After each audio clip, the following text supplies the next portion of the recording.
नमस्कार, मैं ऋचा सिंह और आप देख रहे हैं सी न्यूज भारत। वक्त हो चुका है मध्य प्रदेश बुलेटिन का। मध्य प्रदेश बुलेटिन में हम बात करेंगे पन्ना की, जहां 18,000 की रिश्वत लेते लोकायुक्त ने सदर पटवारी को किया गिरफ्तार।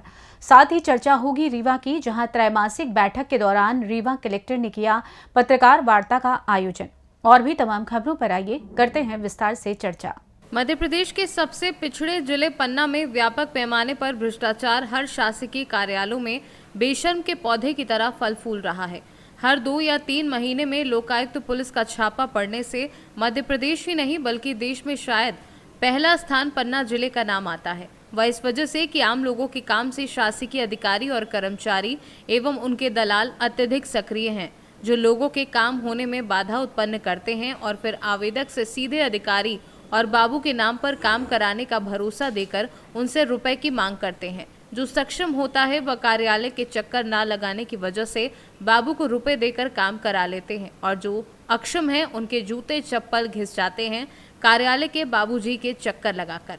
लेकिन जो अपना काम करना जानते हैं वे रिश्वत नहीं देते और नियमों के अनुसार अपना काम करा लेते हैं। अभी आपके द्वारा एक लोकायुक्त में शिकायत की गई थी, इसके एवज में अभी यहाँ पर लोकायुक्त की टीम आई है, क्या कैसा मामला था? इसमें ये मामला बीबीएल का मामला है। 3 व्यापार के व्यक्ति थे, वो मेरे क्लाइंट के पत्रकार थे। उन्होंने मुझे विधि रूप से नियुक्त किया था कि मुझे 3 बीपीएल कार्ड बनवाना है। इस 3 बीपीएल कार्ड बनवाने के लिए मैं यहाँ तहसील आया। यहाँ से जानकारी होगी पटवारी जी के पास जाना है। पटवारी जी के पास जब गया, उन्होंने कहा 8,000 रुपये प्रत्येक व्यक्ति के हिसाब से लगेंगे। इस हिसाब से 24,000 रुपये हो रहे थे, लेकिन हमारा सौदा तय हुआ 7 के हिसाब से। 1,000 रुपये उन्होंने बाद में कम कर दिया, टोटल हुआ 20,000 के हिसाब से। 2,000 रुपये पूर्व में दे दिए थे और 18,000 रुपये आज दिए गए हैं, जिससे कार्रवाई हुई है। पटवारी जी ने मांगे थे? हाँ, पटवारी। क्या नाम पटवारी जी का? श्री रामावतार वर्मा। रामावतार वर्मा जी। अच्छा। पूर्व में शिकायत कर दिया था मैं। हाँ। पिछली शनिवार को गया था। हाँ। और पिछली रविवार को वॉइस रिकॉर्डर हो गया था। हाँ। और आज कार्रवाई हुई। अच्छा, और कितने बीपीएल कार्ड बनवाने के लिए थे? 3 बीपीएल कार्ड बनवाने के लिए। 3 बीपीएल कार्ड। तो पैसे कब मांगे गए आपसे?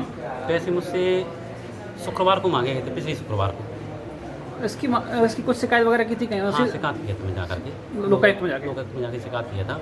ऐसी डिमांड कर रहे हैं इस संबंध में। तो क्या तहसील कार्यालय रायपुरा में ऐसे बीपीएल कार्ड पहले से बनवाए जा रहे थे लगातार? पहले से बनवाए जा रहे थे, इसलिए मैंने एक कदम उठाया है।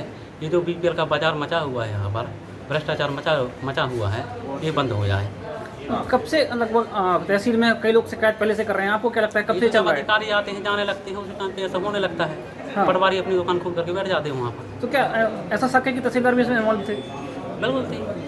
वो पटवारी क्या रहते हैं, इतने मुझे चाहिए, ऐसी मौके पर जब। कौन सा तहसीलदार का नाम लिया था उन्होंने? श्री राकेश प्रजापति। जो उनका ट्रांसफर अभी भी हुआ है, उनका नाम? हाँ, उनके नाम से उनके कार्यकाल में हुआ है। उनके कार्यकाल में। अच्छा, जब वो थे तब आपने वो फाइलें जमा की थी, उसी के एवज में मांगे जा रहे हैं?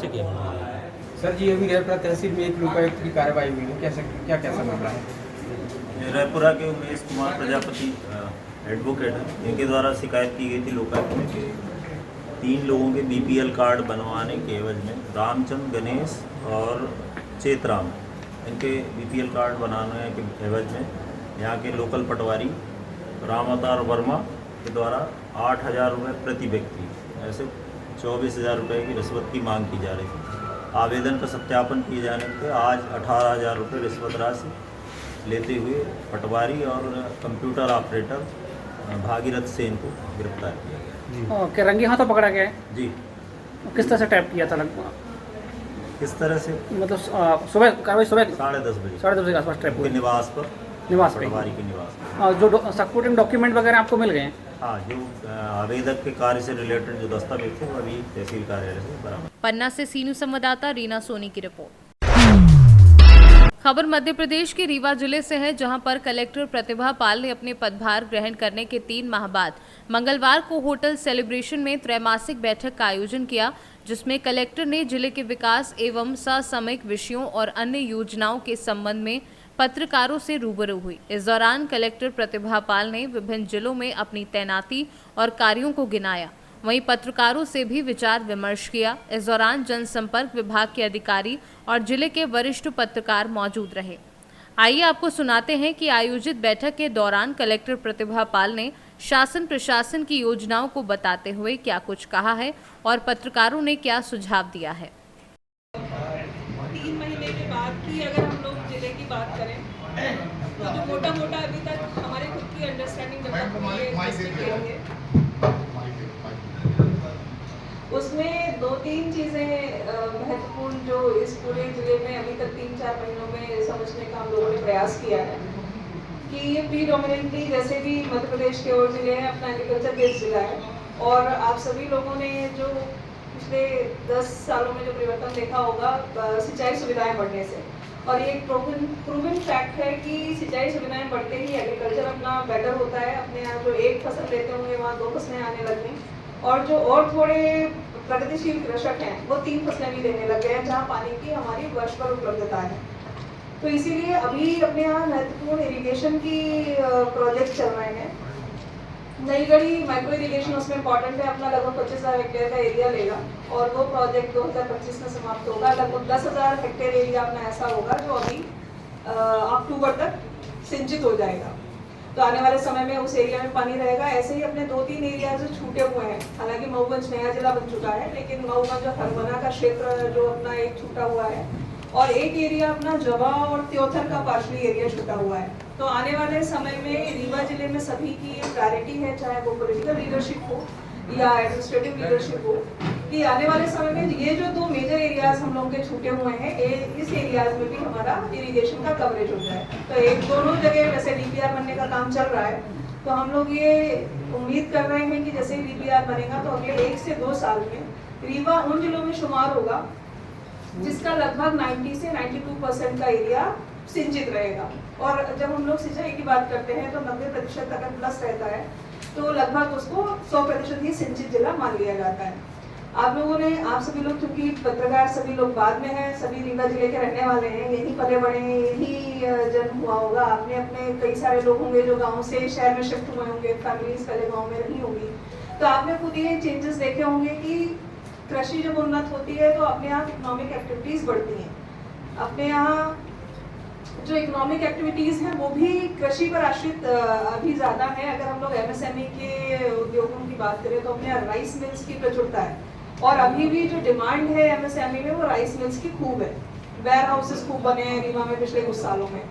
तो आने वाले समय में इसमें थोड़ी वैरायटी रहे, इसीलिए हम लोग इस बार ये प्रयास कर रहे हैं कि हॉर्टिकल्चर को फोकस इस बार उन्होंने एरिया कुछ लिया हुआ है, जिसमें अपने यहाँ सब्जी की प्रोसेसिंग कुछ चीज़ों में टमाटर की, अदरक अपने यहाँ होती है, लहसुन होता है, प्याज होता है, और कुछ मसाले हैं। तो इन मसालों के एरियाज को हम लोग बढ़ाएं, और इनकी प्रोसेसिंग में जैसे राइस में लोगों ने अभी कॉन्सेंट्रेशन किया हुआ है, ऐसे ही ये कॉन्सेंट्रेशन राइस के अलावा हट करके बाकी चीज़ों में भी जाए।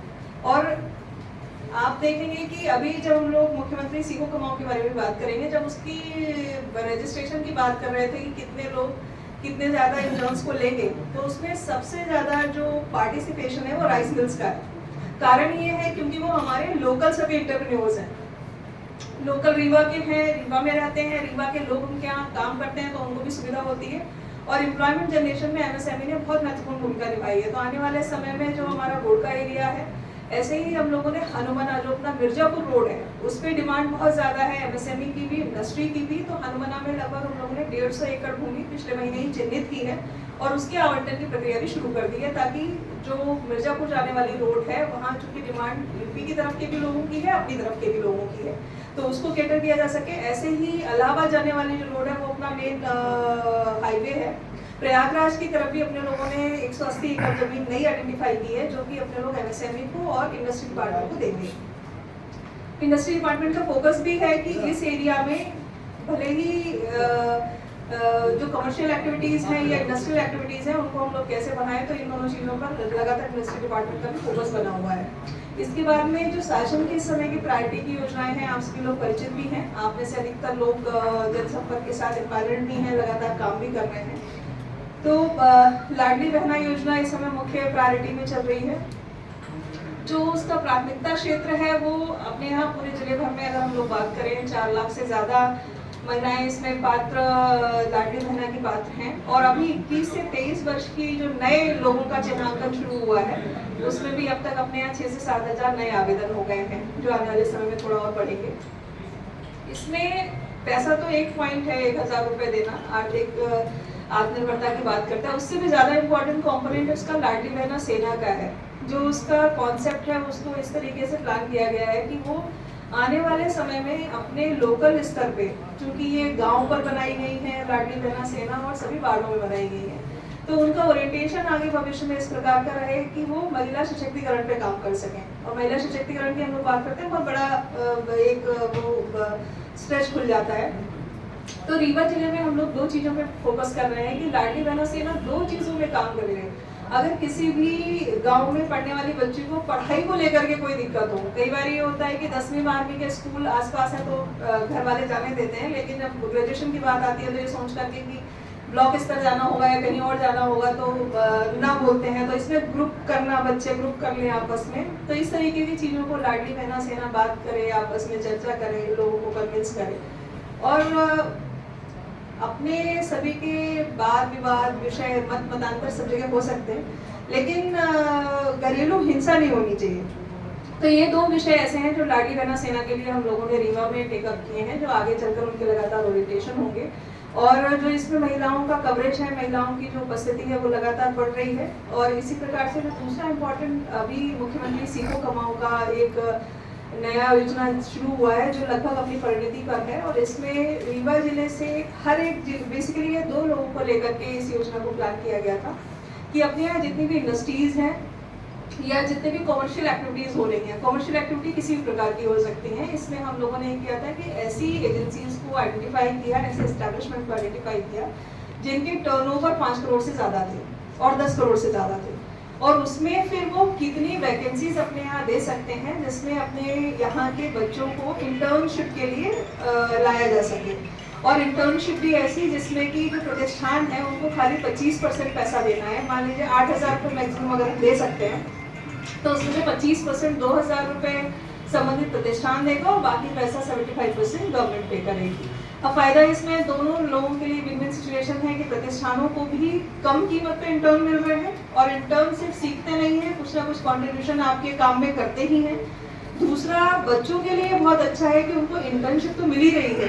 जो अच्छे, आप देखिएगा कि 10 लोगों को जब हम काम पे रखते हैं, भले सिखाने के लिए रखते हैं, अगर उन 10 में से 3 लोगों ने बहुत अच्छी मेहनत की, अच्छा सीखा, अच्छा रिस्पॉन्ड किया, अच्छे इनपुट्स दिए, तो लोग उनको कंटिन्यू भी कराते हैं। तो ऐसे लोगों का परमानेंट जो एम्प्लॉयमेंट जनरेशन है, परमानेंट इन एक्टिविटीज़ में बच्चों की जो संबद्धता होगी वो होगी। रीवा में लगभग 1098 के आसपास नई वैकेंसीज जनरेट हुई हैं, और जो बच्चों ने रजिस्ट्रेशन कराए हैं उनकी भी संख्या काफ़ी अच्छी है। रीवा से सीनू संवाददाता अर्जुन तिवारी की रिपोर्ट। फिलहाल मध्य प्रदेश बुलेटिन में बस इतना ही। देश दुनिया की तमाम खबरों की जानकारी के लिए आप देखते रहिए सी न्यूज़ भारत। हर खबर आपके साथ, आपके हाथ।